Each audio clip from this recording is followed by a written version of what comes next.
you know, how much do you still see the So Solid legacy out here?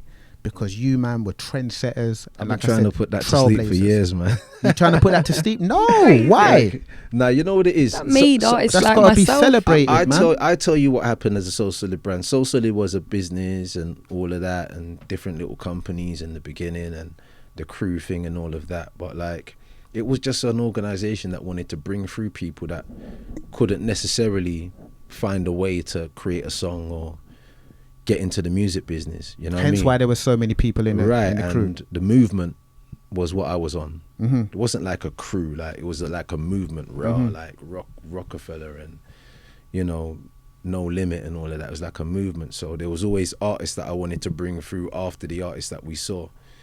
By no fault of our own, but by default, you know, we stamped a mark on the industry, which I kind of thought everybody would do. Mm-hmm. There would be so much more versions of it. And the impact that we had and the downfall at a certain point that we had with cases and other little things happening around us, that name stuck to the faces. Mm-hmm. So now like how you can't see a Rockefeller anymore because it's stuck to those faces. Jay-Z can do Rock Nation. You understand what I'm saying? And now he's in a position where he can sign and bring through talent in all different levels. Yeah. And I've been trying to do this for so long, but people are just dragging us through the sand, dragging us through the sun, dragging us through the rain, and wanting so much from us. Sometimes I can't say no. I can't say no to a festival. I can't say no to maybe a tour company because you've got 10 other members. You know what I mean? That still want that stage and still got that hunger in them for being on stages all the time. So with me, that brand, I've been trying to, you know, just bring it into a different place, you know what I mean? And I doubt if I'm able to do that. You understand what I'm saying? So I'll definitely do a grand closing with that brand on another scale. Oh, for real? With a project, yeah. We're definitely like a biopic and, you know, everything attached to that, and that would be lovely. I'll do a nice grand closing for that, but S9 is what I'm moving forward with. You know what I mean? S9 and all these other brands that we've got is where I can really sit and actually be like, you know what, Mega, just create more artists, man. Create more brands and push people. I want to explore about the label a bit more, but I just want to touch on, you see, like even you saying about the 2-year rise of So Solid and the business aspects involved. It was a grand quick rise, but it seemed like it was a faster downfall than it needed to. 2001, the debut album, smashed up things. 2003, the second album, it's like the downfall had already begun.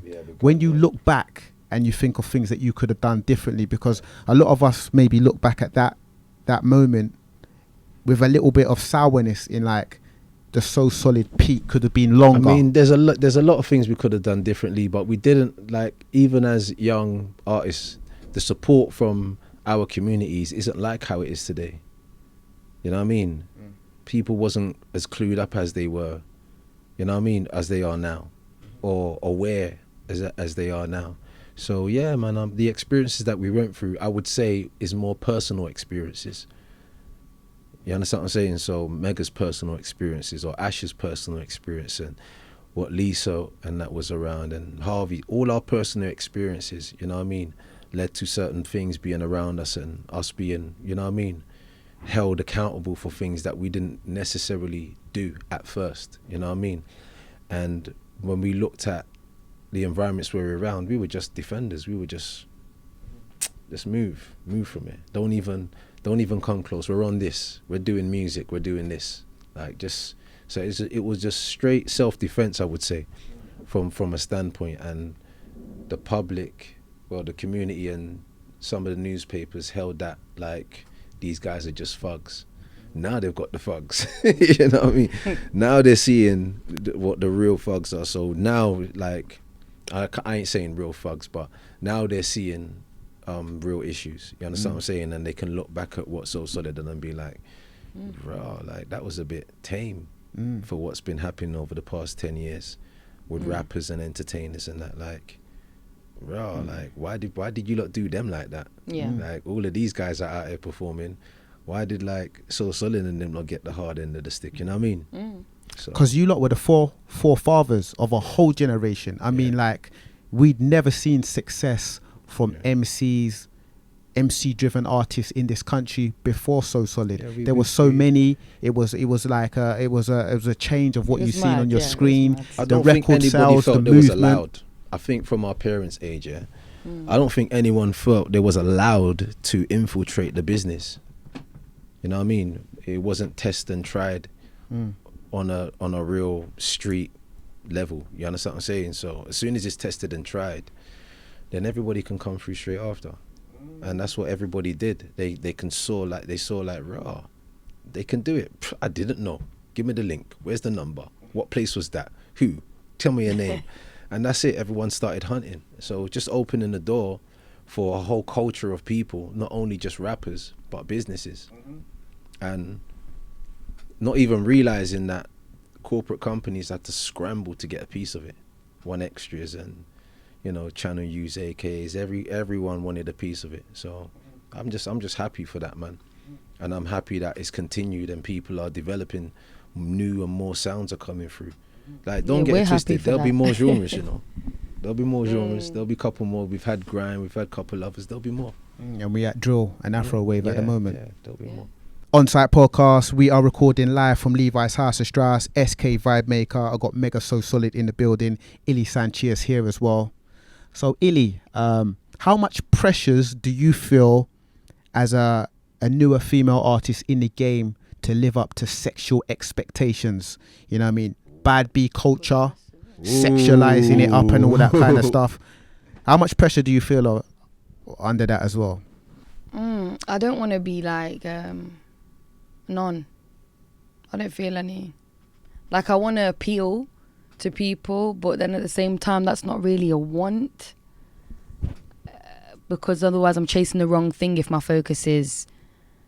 Obviously, you've got to have a business mind with it, of how can you... my focus is just people and all types of people hearing my music and hopefully liking it. The sex appeal part now, I'm just not going to allow that to pressure me. Because my pressure is more from, let me do me well for my children. Let me do me well because I'm representing S9, Mega Man, So Solid. That's a bigger deal to me than for me to be pressured by sex appeal for a certain audience and then not be able to look at Megs and feel good within myself, or look at family and feel good with myself. So yeah, that's not a big one for me. See, you've got a moral compass, and I don't even want to throw shade at no female artists out there that I've spoken to, but I just get this impression that some of these female artists do not care. And you see the business aspect of it as well, because having this sexual like prowess and this sexual appeal and this ratchetness and this bad B-ness doesn't mean the artist is a hoe. You have to put that on record. Could be a you know what I'm saying? business tactic for real, yeah. It's a business tactic, but like it's the levels and the lines of how far artists will go with it. You know what I'm saying? I say a female artist can choose any lane that they want. Any lane that they want, whether it's sexual, whether it's, you know, fight for your rights, whether it's just normal, whatever lane you want to choose, you choose. But with that lane in the business, there comes certain borders, you know what I mean, and certain hurdles, you know what I mean. And to me, if you want to be the biggest in the music business, then create a style that can transcend on every platform.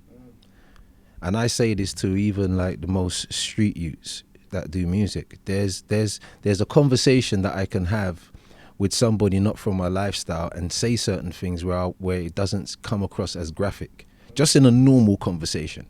So we know how to speak in a normal conversation with an elder that's not from our ends, and use words instead of gun, and use, you know what I mean, sexual phrases instead of the actual deep ones to have a conversation. Or maybe say brother instead of the N-word, you know what I'm saying?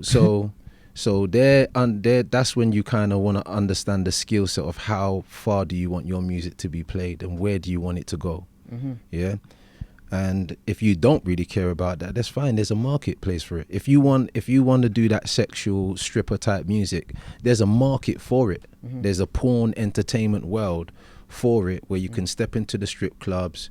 Your music can get played on, you know, anywhere there's porn or X-rated sexual stuff, and there's a market for it. And when you find that market, you'll make millions from it. You know, and there's female rappers like Little Sims. And she's found her place, and she will make millions from her. And there's other artists, whether it's Ili Sanchea and, you know, Lady Leisha and Miss Banks and so many others, where the lyrics talk. They have, you know, a nice look. They're pretty females, but the lyrics are actually speaking. You can kind of see when people are forcing the look over the style of, you know what I mean, or the fun side of the music. You understand what I'm saying? Fashion image is important, of course, but as long as the artist follows with the music at the heart, then I don't lose any respect. Whether you're hardly wearing nothing or what, if I see that talent in that person and that's just the market you want to go with, I'm like, well, boy, she can sing, or boy, she can rap, or whatever. So if you're cool with a certain image, that's you. I've got mine. Calm. You can kind of see what happens over a period of time, where there's a certain colours that everyone uses in videos when they're selling that sexual type of look. You know what I mean? Or there's a certain type of hip hop artists do it all the time, put females in videos and stuff like that. And when a rapper does it, we kind of look like, yo, we don't want you on stage right at the forefront moving like that in your video, but we can take it if it was your backup dancers. You understand what I'm saying? For real. So it's like Double we kind of got to standards just thing. draw balance and just allow everybody to find their craft. And if they're able to make success from it, then and whatever comes off the back of it, whether it's, you know, people lashing out at them and their kids or parents not agreeing of what type of style a female or male is doing, they have to understand that there's a consequence and just deal with it at the time. The business, you have to have thick skin. There's no playing in it. The conversation is on site, so we get down to it. There's this thing that is many of us are very aware of, which is called white privilege. A lot of people have been talking about it recently.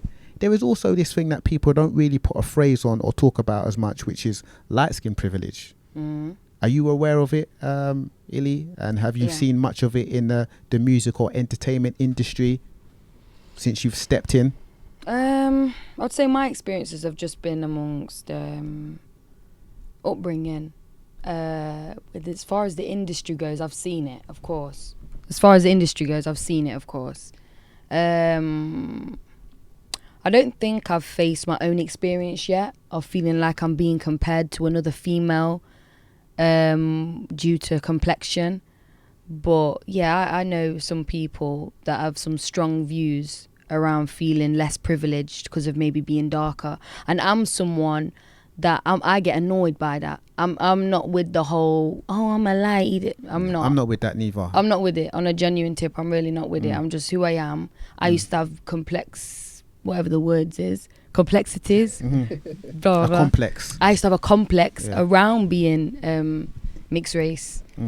And used to be like, I'd rather be one or the other, you know, all that shebang. There's a whole thing that comes with it, man. Yeah, I'm not into that light skin thing. Nah, that's not. And people that are messing with that, man, I don't know if they really realise what they're doing, man. There's a lot of damage out here with that. A lot of damage. You know what I'm saying? A lot of serious damage, yeah. Not in 2020, man. Nah, not now. Must be crazy. Not any I'd have time, more melanin if I could. But sometimes some of it comes with education, though. People need to be educated, experiencing life. Yeah, people that's what play it with is. That lack of education and knowledge. That's all it is, and just ignorance and taking things from generations before, and not, you know. The mindset of how different countries advertise is very intriguing. And we all know that the darkest skin isn't favourable when it comes to a lot of advertisements in many countries, apart from Africa, you know? So, I've had it for the whole time in So Solid. We knew who to put forward, who to do what, who was creatives, you know what I mean? Who were the lookers, and it was always like the fairer skin guys in the crew. Like when I first met Albert Samuels and David, who are still my business partners today, when we sent over everyone's bios and stuff like that, and they was co-managed and stuff like that with Albert, and that, to this day, most of the TV shows that you see the So Solid members on are through that same avenue. You know what I mean? So the guys are still getting called. Mega gets called once in a blue moon now. You know what it is? I just think I've built a character where, as a dark skinned guy, I've just accepted it. I've just accepted that I want a certain position in life, and I don't need to be out there or be the guy, the sweet boy, or I don't want to find that lane. This is my lane. And maybe in hindsight, I've been forced to do it, and I've just settled for it. You know what I mean? In hindsight, you know what I mean? Like growing up in school and not being the person to, you know what I mean, get all the accolades, and then going through college, and you know what I mean, little things out in the streets, and your first experience with females, and bringing friends with you of lighter skin color, and how it was in parties, and you know what I mean. It was that whole thing was just like, right, I know my lane. I'm a bad boy.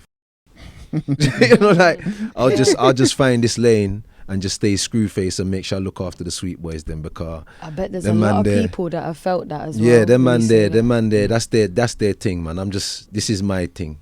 For real, like for most, I think most of us are just settled for it, and the rest of us just feel like, right, I'm chocolate, you're mad, I'm going for the thing here, you know what I mean? And they spruce up, but we've had days, man. I think the majority of us has days like this. I'm just an old school head, where I've seen it in my crew, I've seen it so many times on TV, and it's out there, it's in the forefront. But look, we know that these are the things that our community and other races have been fighting for our behalf for years, decades. Yeah, and it's still happening. Come on, man.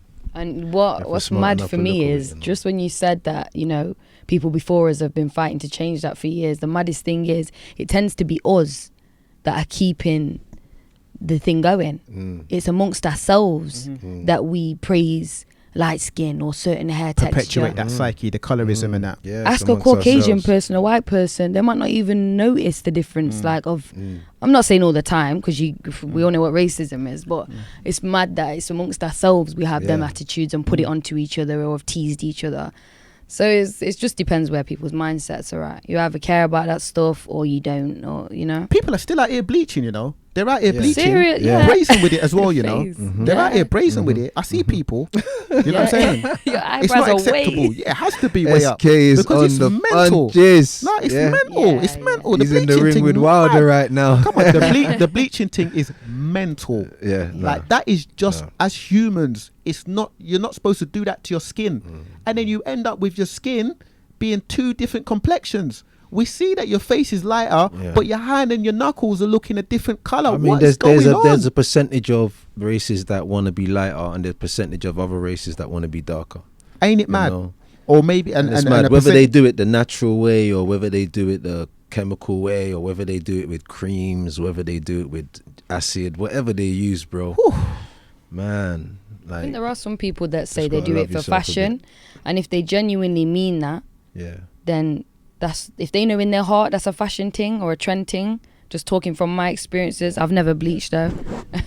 But you know, I know people that have. If that's a fashion thing and you know in your heart it is, cool. If it's a psychological thing and you know deep down you don't like what you see in the mirror, please seek help. Yeah, that's all my point. For sure. Do you know some people's justification? A lot of people's justification who have darker complexions and bleach to get a lighter complexion, they do it so their tattoos can look better. I've heard that. I've heard that. That's mad. I've heard that still. That's mad, bro. The whole world is crazy, and we have to accept the madness. Yeah. Man. Do we have to accept the madness? Look, bro, we have to accept the. Let me tell you what's happened. Yeah, the whole world is in one room. When you sit down at the phone, the whole world is in one room, bro. And if you had the whole world in one room, what would you do with it? Well, how would you act if you had every disgusting thing that you was against, criticism, racism, everything in one room, everything that you loved and hated, everything in one room through your phone, and it just jumped out the phone, bam, I'm in your room with you. If we're talking about in actual physical form, if they was actually all in the room, how would you deal with it? Like, I'm a conversator. And I like to have conversations. It will be a conversation for the rest of your life. Whew, yeah, I know. Because each one teach one. What they say? Let me tell you why. Yeah, we haven't